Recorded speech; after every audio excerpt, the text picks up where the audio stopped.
guys, today I'm going to review Mumsy, Nanny, Sonny and Girly. I'm the Mumsy. I'm only the Nanny. My name's Sonny. My name's Girly. Mumsy, Nanny, Sonny and Girly. Mumsy, Nanny, Sonny and Girly came out in 1970 and is a British comedy horror film. It was also known as Girly outside the UK. It was directed by Freddie Francis. Freddie Francis always said that this was his dream project and he wanted total creative control on it. He also wanted to make a film using Oakley Court. However, in this film he could only use the outside location of it. He didn't film inside. Freddie Francis always said that this film was his best work and the one he's most proud of. The film was poorly received in the UK but did better elsewhere. Because of the failure of the film in Britain, Vanessa Howard retired from acting in 1972, unaware that the film would be successful in America. Music was by Bernard Ebbinghaus. The film runs 101 minutes. The film stars Vanessa Howard, Michael Bryant, Ursula Howells, Howard Trevor, Pat Heywood, Hugh Armstrong and Michael Ripper. So this is a really crazy film about a family that kill people and make snuff movies and watch it at home. However, the film's also a comedy, so it's really dark humour. So Sonny and Girly, they entice these men to come to the house and then they end up living there and eventually they get murdered and Sonny films it and the rest of the family watch it. So it's really dark. There's also a hint of incest as well. There was a bit of controversy with the scene where Girly sucks Sonny's thumb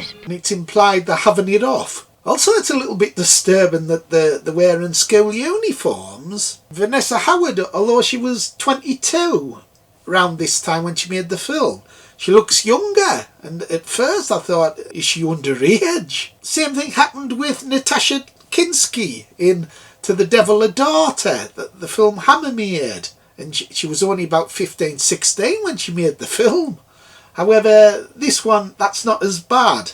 You don't see anything like that, but with her wearing a school uniform, it's implied that it's underage. So Freddie Francis is the director, and he's made some great films. He's made a lot of films for Amicus, Dr. Terror's House of Horrors, The Skull, Torture Garden, Tales from the Crypt, Tales that Witness Madness, and he's done loads of other horror films like The Ghoul, Legend of the Werewolf, and one of my favourites, Dracula's Risen from the Grave for Hammer. So he's one of my favourite directors actually. So this was Freddie Francis's dream project. He wanted to make this film so much and film it at Oakley Court. It's a great location.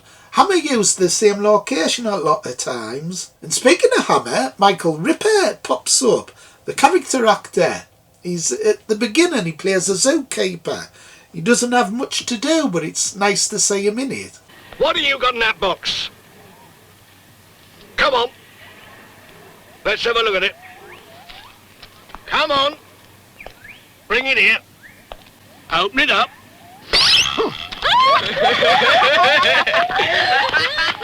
Well, for me, one of the bizarre things about this film is that they make snuff movies and watch them at home. So although there's like comedy aspects to the film, the murders that are done in a comedic manner, when you think about it, it's quite brutal film. One scene, a man gets an arrow through his chest and dies, and they film it. And it's a little bit like the film Peep and Tom, where he's making films, filming them. So I think Freddie Francis liked the contrast between the humour and the really dark stuff to make the audience think. I think my favourite characters is Mummy and Nanny. They're so like childish. Although I have to admit that the baby talk in the film gets on me wick a bit. Girly brush her hair this morning. Of course, Mumsy. 100 strokes for Nanny. She does have beautiful hair. Of course, Mumsy. Come on, Girly, come on, Sonny. Hey, they're gonna my bloody wick, Phil. All that bloody daft baby talk. Mummy won't send you them here. Fucking hell. And the music's good in the film as well. It's strange though. It's used when there's murders, but it's like whimsical music. And at the end of the film, our hero, who's sleeping with Mummy and Girly, he ends up at the end of the film sharing them. So he's going to go 3 nights with Mummy and 3 nights with Girly. Friend in two shall be your playmate on Mondays, Wednesdays and Fridays. He'll be mine on Tuesdays, Thursdays and Saturdays. What about Sundays?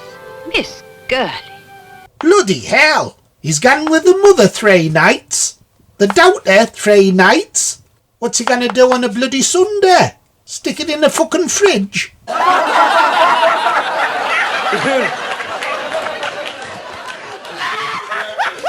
So it's a strange film. You could almost look at it as how parents can influence children. So like with all the family killers, it's because of Mummy and also a Nanny influencing Girly and Sonny. So because the mother's loopy, the children are as well. It's also a strange look at mental illness, how people with mental illness can find certain things funny, where normal people wouldn't. So overall I thought it was a totally crazy film. A horror comedy, but there should have been more horror and there should have been more comedy. So overall I thought it was good but not great. So I think out of 10 I'd still give it an 8. 8 out of 10. What do you think, Bones? Did you like it? I didn't like it, Phil. Hey, get The Exorcist reviewed. Yeah, I'm going to review The Exorcist this month. Yeah! Okay, everybody, bye. Like, subscribe and share. Bye. Bye.